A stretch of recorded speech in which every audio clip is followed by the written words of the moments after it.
Hey, how y'all doing? It's Sharonda, and hey, how y'all doing? And today, I'm here to talk about an anime. That anime is A Sign of Affection, which is currently streaming on Crunchyroll. So let's get into this thing, shall we? All right. So, yeah, again, I caught this on Crunchyroll right now. I'm in the first season, and from the watch list, it is currently 11 episodes on Crunchyroll.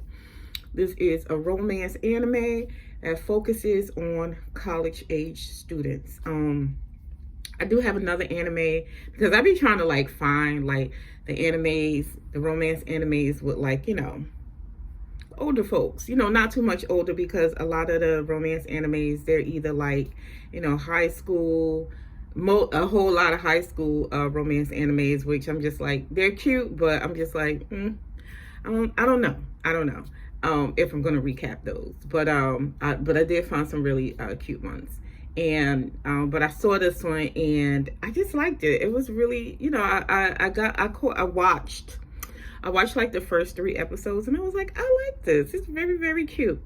But anyway, so let's start with the damn first episode because now I'm rambling again, right? So this first episode is called Yuki's World, and Yuki is deaf. She I believe she was born deaf. She was born deaf, and we are in this first season. I'm guessing that we're going to be, following her as she navigates life in college life, as a deaf person. And in this first episode, we see where she's getting ready for school and she's running out of the house and she's taking the train. She's on a train and, she's just having her inner thoughts and things like that on a train. And a foreigner comes up to her to ask her for directions. And she's just like, oh shit, like, oh boy, like I can't tell this man nothing, because I can't hear him. And, foreigner being a foreigner, he's not catching on, she's doing her best to tell him like, I can't help you. And Itsu walks up and he saves her. He saves her by helping the man with whatever directions or whatever he was asking her. He was asking her for directions. And Itsu goes to the same college as her. She notices him from around campus, and Itsu is a multilingual, what do they call it? Multi-language person. I think he speaks 3 languages. Japanese. He speaks Japanese, English, and I think he also speaks German because at the time he's over in Japan by himself right now. I believe his parents, the rest of his family is over in Germany. That was just for me, like watching. Anyway, so so he helps her out. They start, he's like asking her, she was about to type out a reply because once she moved her hair back, he saw the that she had hearing impaired aids in her ear, and she's about to type some things out, to say thank you to him for helping her out. And he's like, he grabs her, they have this thing in anime where, like they generally like put their hands on top of the other person's hand. So I'm guessing that's like, a sign of affection, or to get folks' attention, within these animes. But he puts his hands on top of his head. She looks up and he asks her like, do you read lips? Can you read lips? And she's like initially just like she's caught off because he's like in her face. And she's like, yeah, a little bit. She signs a little bit, and he just tells her that the guy was looking for directions and things like that. And they introduce, they kind of like initially like introduce themselves to each other. So that situation happens. He gets off the train, like I'll see you later and things like that. She's at school in class where she runs into her best friend Ren, And it seems like as she's going throughout the campus that, Yuki knows a lot of people, and, a lot of people knows Yuki. But she's in class with her friend Ren. And she's asking Ren, like, hey, do you know this guy? And Ren brings up a picture of Itsu, and she's like, yeah, him. And Ren was like, you know how we be ribbing our girls or whatever. And she's like, like, that looks like love to me. And she's like, no. Yuki is like signing like, no, that's not it. I'm just curious about him. But, as they talk more, basically Ren is telling Yuki like, okay, yeah, it's not love, but it does seems like, maybe, just maybe you have, it could be a crush, because when you talk about him, this certain look comes across your face, your eyes kind of like, light up, you know what I'm saying, things like that. So Yuki is again navigating the world, and she's just like, oh, so maybe this is what, a crush, maybe this is what a crush feels like. I don't really know. But, her and Ren start talking, and Ren is like, oh, I know him, actually know and Ren is telling her, like, I may know, how you're feeling, because I actually have a crush on his cousin. And we should basically go out for drinks, because him and his cousin work in this, bar and grill. And we should stop by tonight, girl. Ren is like, come on, let's go. You could be my moral support. I could be your moral support, things like that. And they decide to, go out to the place that Itsu and his cousin work at or whatever. And that's what they end up doing. They go there later on that night. And, Yuki is still kind of like having a hard time talking to Itsu. Not talking to him, but, I guess like communicating in the best way that she can with him. She's still like, when she sees him, she's getting like these nervous, kind of like, giggles, she's getting like hot in the face a little bit, things like that. So she's trying to like find ways to like talk to him and stuff like that. But it was good that Ren was there, even though Ren has her own crush and has not told, she knows Itsu's cousin as well, and has not said anything to the damn the man as of yet. And I'm just like, girl, how you gonna help Yuki navigate anything when you can't even say anything to your crush? Like, girl. But I think Ren was more in love at this point when we go inside of the anime, even though it's the first episode. Ren was more in love with Itsu's cousin than just a crush. Like, because the way she was like all hot in the face, and like when he even asked her a question, she's just like, those like, those surprised expressions that we get, in animes and stuff like that. But anyway, the night goes pretty well. Itsu ends up asking Ren and Yuki, do they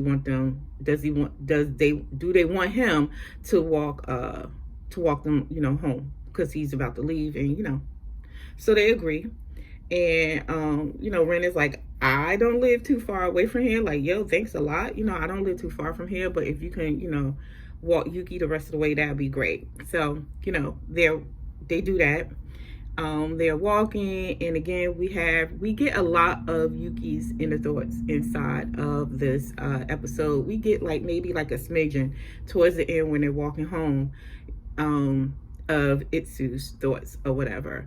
So they end up like, he ends up walking them home, and they're just like, it's snowing. It's a very beautiful scene. Like the anime, the scene, the scene within the anime is gorgeous. It's really, really gorgeous. Like the drawings, the colors, everything is good. And I love actually the way they make these characters look or whatever. Like they look a little bit realistic from like their lips, like I noticed that within this anime. Like it's just like, they have like, they're drawn with like more fuller lips. I don't know if that kind of like makes any sense, but they're like drawn with like more fuller lips. Their eyes are more expressive.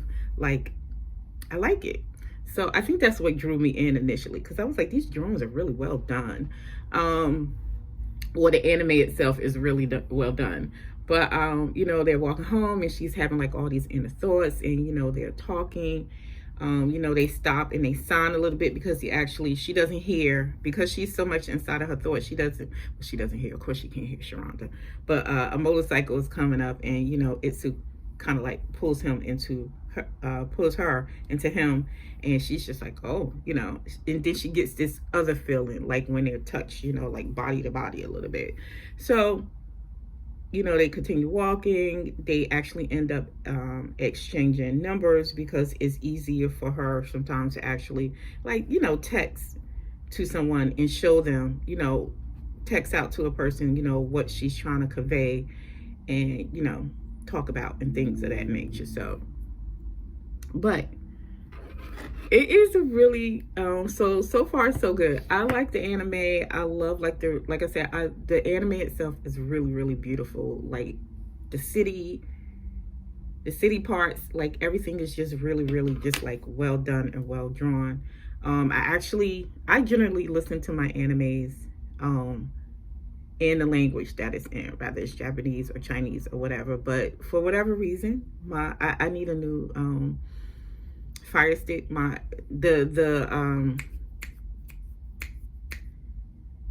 Oh my god, I can't think of it. The subtitles are delayed in this anime. I don't know why, but it's really, really delayed. It's like they're already like 2, 3, 4, 5 conversations ahead, and my subtitles are just like catching up. So I had to put it into the English version, which I don't mind the English version sometimes, because I know sometimes the first seasons, especially when you're on Crunchyroll starts, you get the sub and the dub, but the second season you're only getting, the Japanese version or the Chinese version of it. So I gotta get a new Fire Stick, child. I gotta get a new Fire Stick. I already ordered it. I hope when it comes that is actually the issue, and not that it's the anime itself where the subtitles are delayed. Because when they were texting, the texting itself is actually in Japanese. So I don't know what I'm looking at. And because the damn subtitles are delayed, I'm trying to keep up with the English version of what they're saying, you know what I'm saying? And I'm looking below at the subtitles so I can catch up with what's going on within the text messages. And I'm just like, so that is my issue right now. It's not, I don't know if it's actually like a delay with the anime, it's the subtitles on the anime itself. But yeah, so, but all in all, this was a cute first episode. I think I'm going to like where Yuki and Itsu are going. He seems like more experienced, especially with his knowing that his family like travels a lot, and he speaks multiple languages and stuff like that. And she's very much I wouldn't say introverted, but you can tell because her being deaf that, the people around her cared about her. So she's very much, just finding her way within the world. You know what I mean? So it'll be interesting to see where these two go. Yeah, I like it. But she's already crushing on him. I like that a lot. And he seems like, when you watch the first episode, he seems like a little bit indifferent, where she seems kind of like starstruck or whatever. But I think as the episodes go on, we're going to see something really, really wonderful. And yeah, so that is it for me. This is season 1, episode 1 of A Sign of Affection, which is an anime, again, which is currently streaming on Crunchyroll. And that is it for me. Until the next one, later days. Bye.